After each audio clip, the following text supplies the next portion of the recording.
This is the Maserati Grecale, but can it compete with the Porsche Macan, the BMW X3 or the Alfa Romeo Stelvio?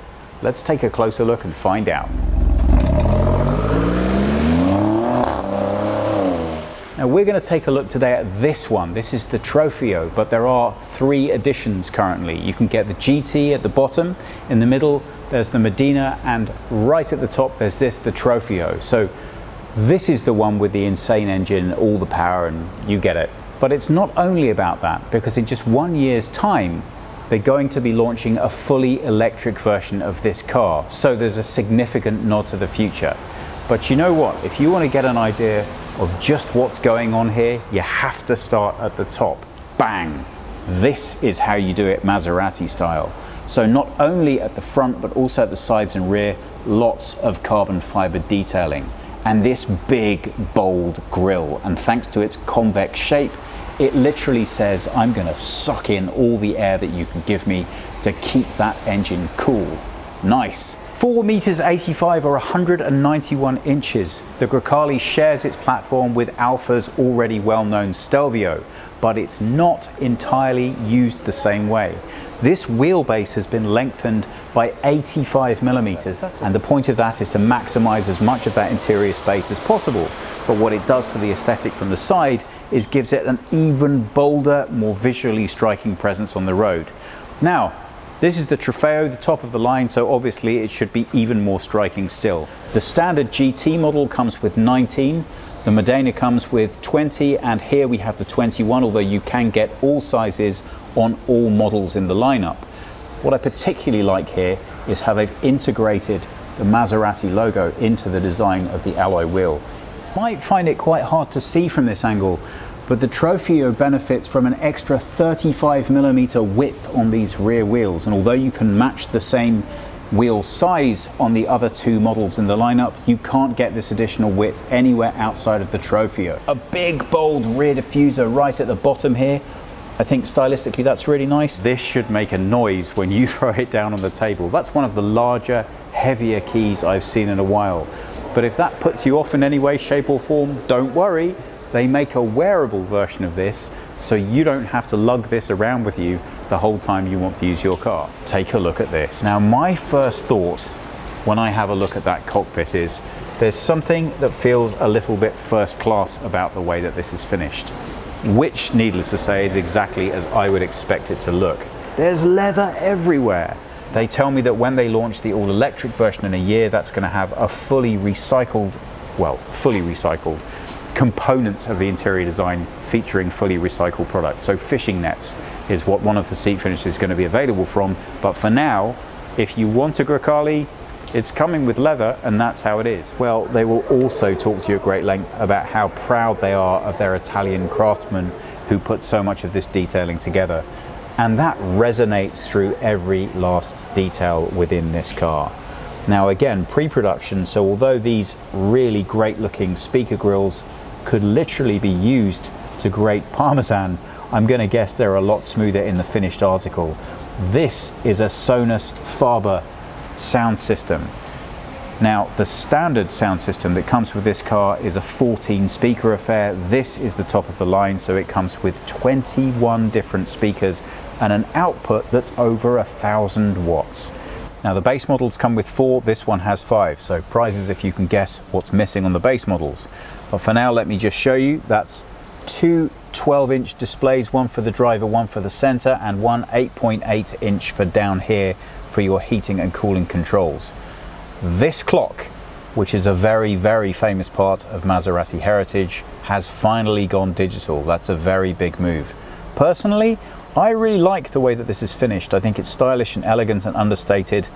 Sounds a little ridiculous thing to say in a plus €100,000 SUV, but still, I think it's very nicely in keeping with the style. The last screen, for those of you that didn't guess, is Maserati's first ever head-up display. Now they say biggest, boldest, best in class. I think it's a lot of words. What that really amounts to is they do manage to cram an awful lot of information into that display. But to be honest, they've done such a good job with keeping this information here flat and basic and easy to absorb. that you don't really have the same driving need for the head-up display that you do in so many other cars now. So hats off for the driver presentation of information. It's clean, simple and straightforward.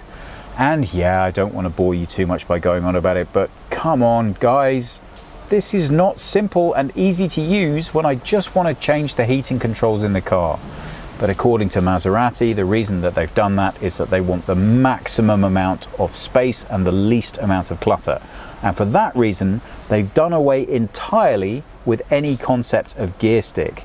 Instead, you will notice that the gear selections are all integrated into buttons here. Now they're not really hard to find while you're driving or hard to push, but there is something that I personally like about the definitive way in which you select a gear even on an automatic. And while we were shooting some driving scenes, I did notice on more than one occasion that when I wished to switch from drive to reverse or back to drive again, that it wasn't every single time that the system instantly and intuitively picked up on that change. So in review, I would say it's not badly executed. It's definitely just a process of getting used to it. But I think I would have been prepared to have traded a little bit more space to have kept my gear stick. Does that just make me very old-fashioned? Below this heating and cooling display, you have an inductive charging pad. Slightly further back, you have a storage bin which has both USB-A and C charging ports in it. Then you have cup holders, and then you have an extremely generous storage area right here underneath your armrest.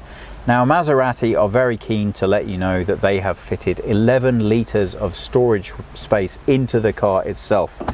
So I guess their customer feedback tells them the storage space is something that's really key in this market segment.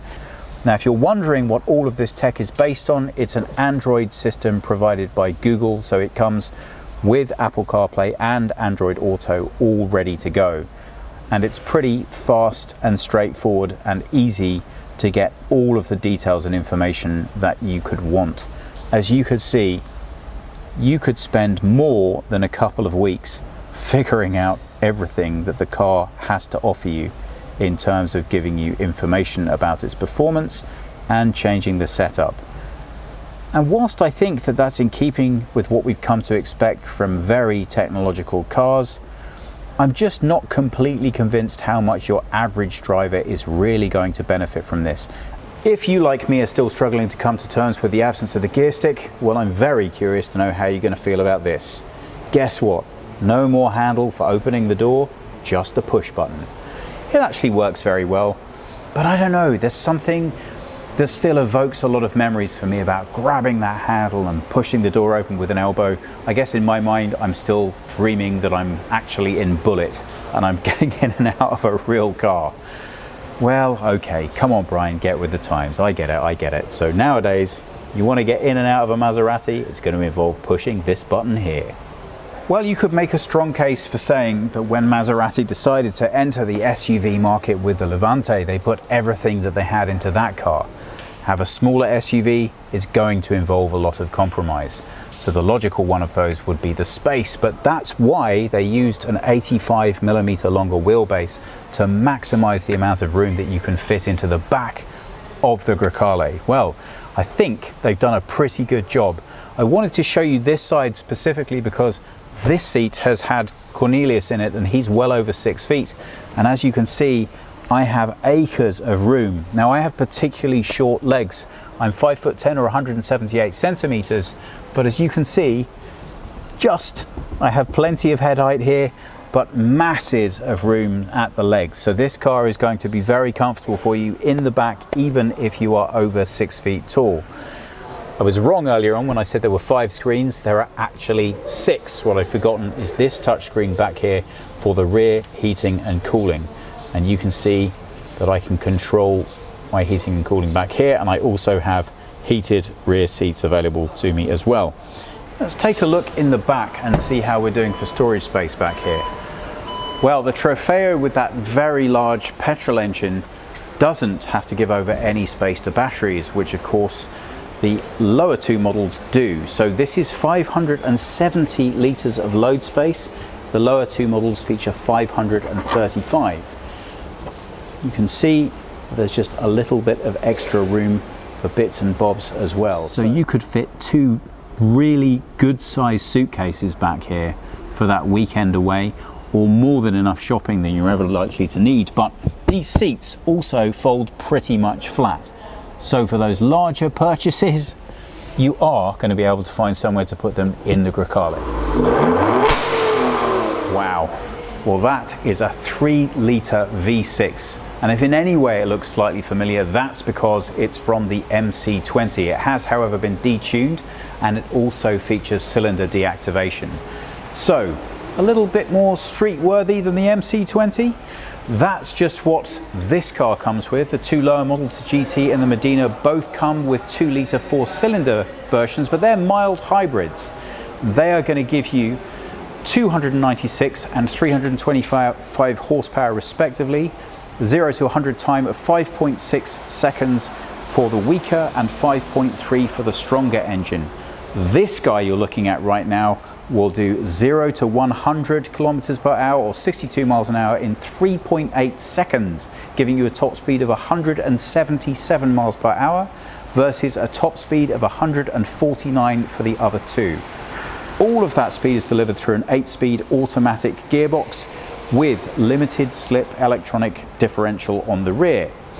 Now, we're not all done there. There's going to be a fully electric version launched 1 year later, and that's going to come with 400-volt architecture, although there are no numbers yet which tell you what kind of range you ought to be able to expect from it. Now, I did ask Maserati for their honest verdict on whether or not they felt that what they'd done is designed a petrol car that they were putting a hybrid engine in and then an electric engine, or a hybrid car into which they were going to thrust a big beast of a petrol engine and then an electric, or an electric. You get the idea. Well, this is a known platform, so it was never going to be specially featured purely for electric platform. Because of that, I would say that this right here represents the peak of engineering that this car can deliver. This is a monster, but it's a tamed monster. It's been specifically set for this car, so this gives you the best SUV experience that you can currently have with a Maserati.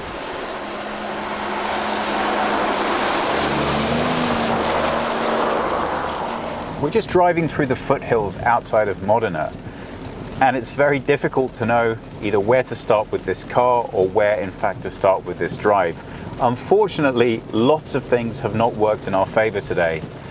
Firstly, the fact that the roads around Modena are not exactly ideally suited to a high-performance car. And secondly, as you can no doubt see, the weather. So we are really struggling to find a piece of road where we can safely and effectively put 523 horsepower to its true and effective use.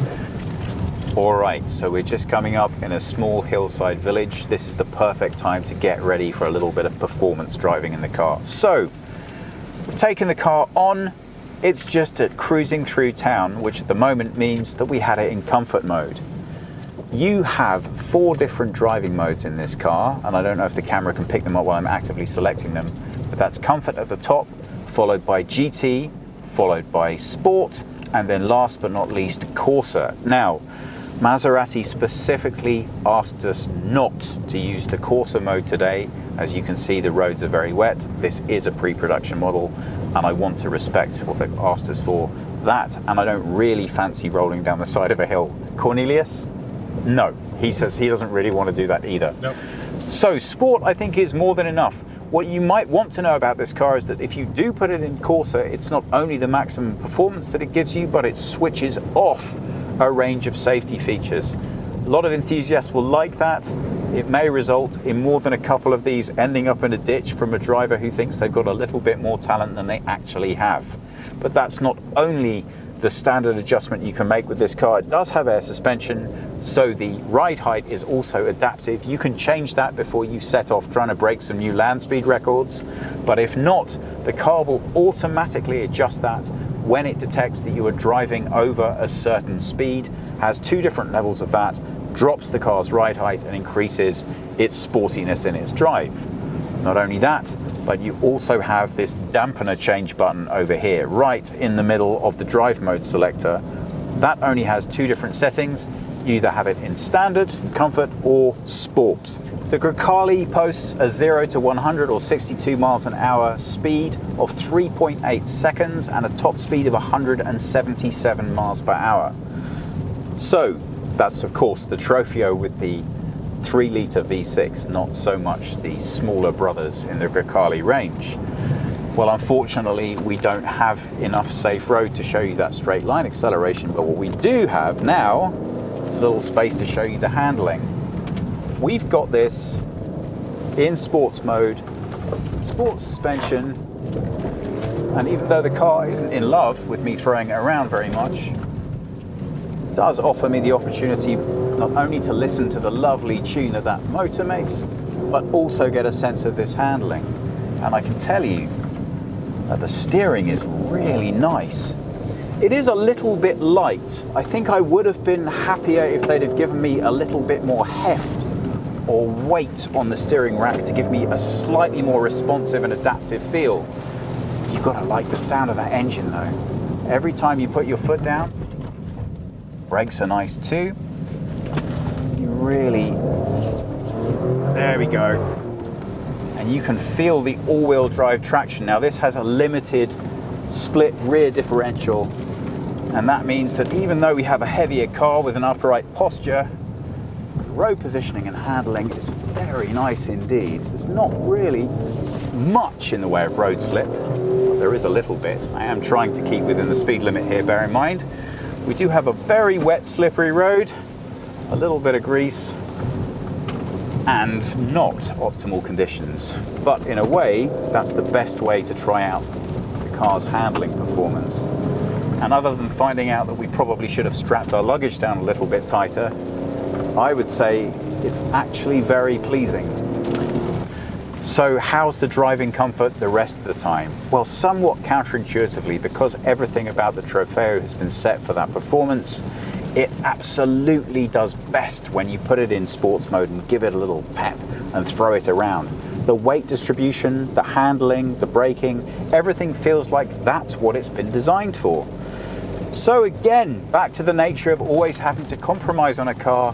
What that means is that when you put it back in comfort and you're just cruising around, well, for me, it wouldn't win a Best in Class award. This has 21-inch wheels, wider on the back than they are on the front, again designed for maximum grip and performance, and it just lacks a little bit in the sophistication when it comes to an everyday drive. I mean, it's nice enough, it's not as if you're going to complain, and certainly all the important features are here. Cabin insulation is good, so you don't get huge amounts of noise from the ride, but you do feel everything in the road. And I don't mean that in the best way either. I'd love to say that that just made the vehicle feel taut and responsive. Well, you know what it does when you put it in sports mode. But in comfort mode, it's just lacking a little bit of refinement for me. At this price point and with this type of vehicle, especially in an SUV, I expect to feel just a bit pampered. Well, if you want that, and that's an important characteristic for you, can I recommend that you definitely look at the 20-inch wheels, and to be blunt, probably at the Medina model that's underneath this. Come on, that's not what the Trofeo was designed for. This thing has to live in sport, and you've got to really want to drive it, because at the end of the day, they didn't put 523 horses in here so they could sit down and get bored and eat grass. Let's put it into sport mode. Okay, now you will immediately notice the note of the engine changing slightly. Stop the indicator, and this is what full out acceleration feels like in this car. Well, positives. It's great once it gets going. And the noise is really nice. They've done a great job of presenting that. Really good. And I noticed that every time I put this car in sports mode is, for me, and it's just personal taste, the balance between enough noise to really show you what you're driving and not too much to disrupt the experience is nailed perfectly. So that's all the good. The bad, I don't know that I'm completely happy with that turbo lag just then. It was a bit more pronounced than I would like, to be completely honest. Now, if you're not familiar with it, this engine comes detuned from the MC20. So yeah, I've got pretty big expectations of what it should be able to deliver. Now they've done a couple of fancy things with it. They're expecting it to get a broader use, obviously, than the MC20 is going to deliver, such as active cylinder deactivation, for example. So if you're not using its full capacity, they can make it a little bit more fuel efficient and environmentally friendly. And when I put my foot down, I'm going to do it again from standing.